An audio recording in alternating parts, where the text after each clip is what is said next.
Assalamu alaikum wa rahmatullahi wa barakatuh, mes chers frères et sœurs. La dernière fois, nous avions parlé donc de l'emana d'ordre spirituel ou d'ordre religieux. Aujourd'hui, Inch'Allah, nous allons parler des autres emana. Et plus précisément, quels sont les autres emana qui existent entre les humains. Parmi ces emana, il y a bien sûr celle de la responsabilité. C'est-à-dire lorsqu'on vous a mis en charge de quelque chose et que vous êtes responsable d'autres personnes, dans ce cas, vous avez des responsabilités sur ces autres personnes. Et plus votre responsabilité est grande, et plus votre emana est grande. Parmi les autres catégories d'emana, il y a aussi l'emana financier. C'est-à-dire, lorsque quelqu'un vous donne de l'argent, ou que quelqu'un vous fait confiance en vous confiant un objet. Aujourd'hui, c'est de moins en moins commun, c'est sûr, mais il faut comprendre que les banques est un phénomène qui existe depuis très récemment dans l'histoire de l'humanité.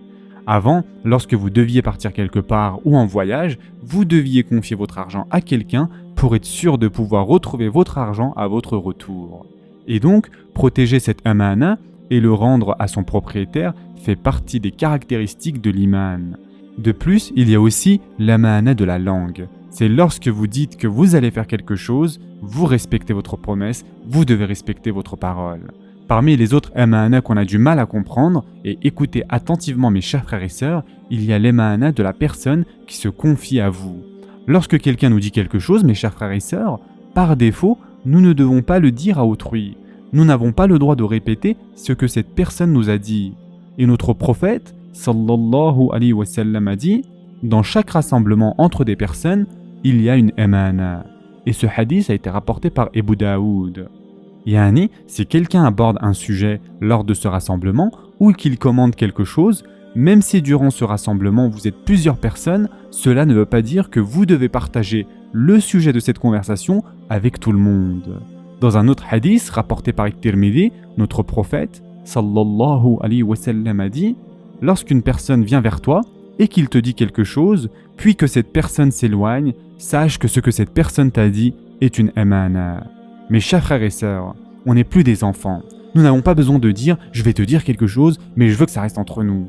Notre sharia nous dicte notre comportement. Et on sait que par défaut, une conversation entre deux personnes est une amana. Yani, une conversation entre deux personnes doit rester entre ces deux mêmes personnes, et ceci est par défaut.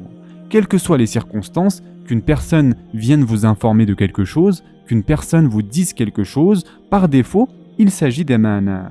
Et donc de ce fait, n'allez pas raconter à tout le monde les secrets des uns et des autres. Gardez cette conversation pour vous.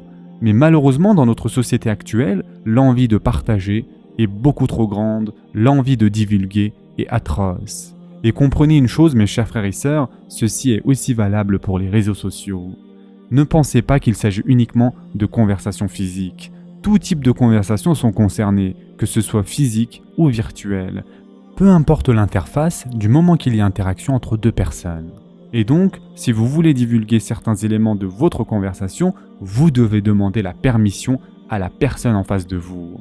Car par défaut, encore une fois, nous ne pouvons divulguer la conversation.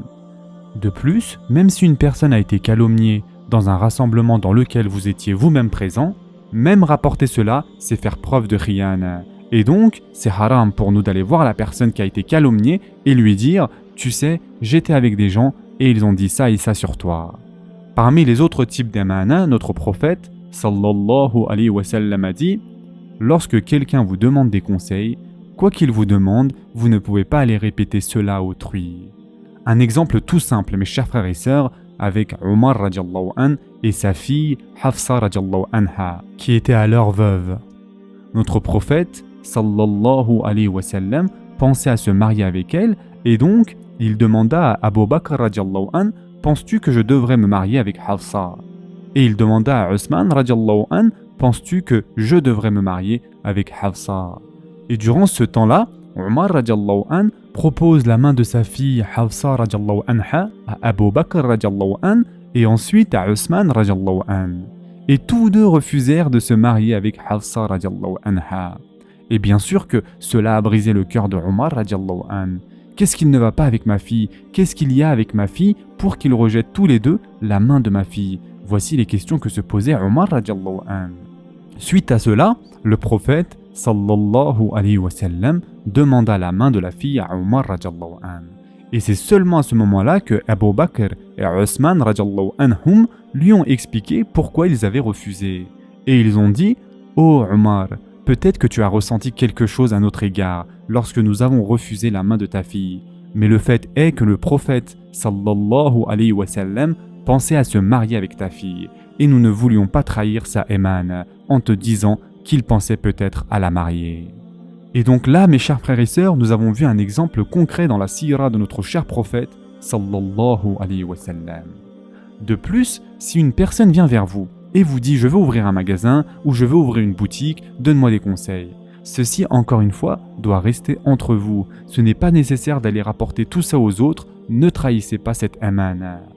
Et parmi les plus grandes amana, mes chers frères et sœurs, le prophète sallallahu alayhi wa sallam a dit « la pire amana à briser ou trahir, c'est l'amana qui existe entre mari et femme. » L'amana qui existe dans un mariage, donc entre un couple, entre un mari et une femme, qui ont été très intimes l'un envers l'autre, mais ensuite, si le mari répète les secrets de sa femme et réciproquement, si la femme répète les secrets de son mari, alors ici, il y a une grosse trahison.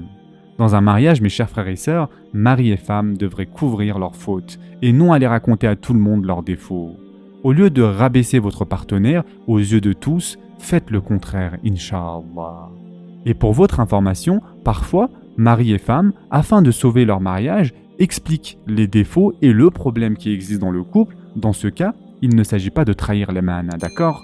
Et donc, pour résumer mes chers frères et sœurs, l'amana fait partie des caractéristiques du croyant. Et d'ailleurs, pourquoi amana est appelé amana? Ça vient de la même racine que iman. Pourquoi? Parce que amana signifie se sentir à l'abri, se sentir en sécurité avec quelqu'un. Et lorsque vous faites confiance à quelqu'un, que vous vous sentez en sécurité, on parle alors de emin. De plus, Omar radiallahu anh a dit « Je ne juge pas une personne par rapport à la qualité de prière qu'il effectue ou encore à quel point il jeûne, car tout le monde peut prier et jeûner.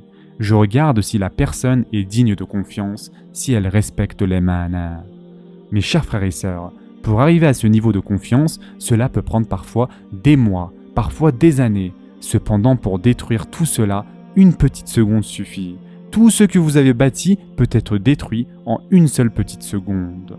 Donc faisons très attention, car si on regarde comment cela marche, tout d'abord, vous rencontrez un étranger, ensuite cet étranger devient votre ami, puis ensuite un ami très proche, et l'émané est construit sur le long terme. Mais une seule petite fausse action et des années de relation peut être détruites. Le croyant ne peut être comme ça. Occupons-nous de nos propres affaires, mes chers frères et sœurs. Certaines choses ne nous regardent pas et soyons-en conscients. Ne parlez pas des autres. Les autres ne devraient pas être le centre de vos conversations. Et enfin, mes chers frères et sœurs, soyons honnêtes. N'oubliez pas que l'iman et l'amana viennent de la même racine. Et n'oubliez pas qu'il n'y a pas d'iman pour celui qui n'a pas d'amana. Qu'Allah subhanahu wa ta'ala nous permette à tous de faire partie des dignes de confiance. Ce sera tout pour aujourd'hui. Je vous souhaite dès maintenant un bon iftar. En attendant, prenez soin de vous mes chers frères et sœurs et à très prochainement, Inch'Allah.